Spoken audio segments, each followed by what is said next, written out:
Now, this movie has no shortage of legal issues. Did Kevin's parents violate any laws by leaving him at home alone? Kevin! Did Marv and Harry commit robbery? All the great ones leave their mark. We're the Wet Bandits. But what about Kevin? Did Kevin commit any crimes when he injured Marv and Harry while protecting his home? This is my house. I have to defend it. You may have your own opinions about whether Kevin is off the hook or not, but what does the law say? I'm Jonah Perlin, an associate professor of law legal practice at Georgetown, where I teach legal writing and legal analysis. And in this holiday edition of Ask a Professor, I'll walk you through how a lawyer would analyze this question. Let's start with the facts. The McCallister family lives in Chicago, Illinois. Marv and Harry try to rob Kevin's house, and Kevin responds by trying to prevent them from committing that robbery.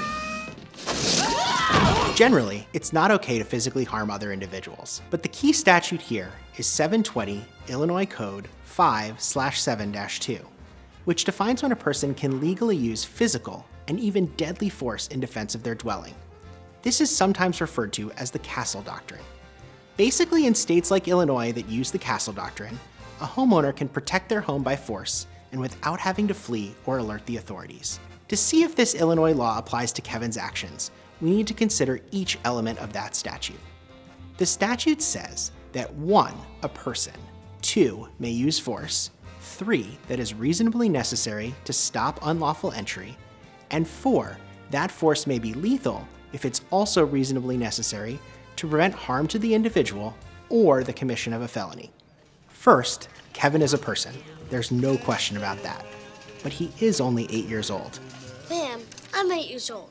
You think I'd be here alone? This would definitely play a role on whether he could be charged criminally for his actions. But let's assume for now that his actions show he is old enough to commit a crime. Second, there's no question that Kevin used force to protect his house. But that's okay. Under Illinois law, he had no duty to retreat or alert the authorities. You guys give up, or you're thirsty for more? Third, were Kevin's actions reasonably necessary? Now that's a harder question. After all, some actions seem to prevent entry, while others seem to just terrorize the Wet Bandits. Fourth, some of his actions were lethal force, like using flamethrowers and swinging paint cans. Was that okay? Probably, given that the Wet Bandits threatened not only Kevin's house, but also his body in his home, and that robbery is a felony under Illinois law. But to be fair, it's not an open and shut case. Reasonableness tests are always challenging, and Kevin's revenge went far beyond what was necessary to protect his house. So what's my prediction?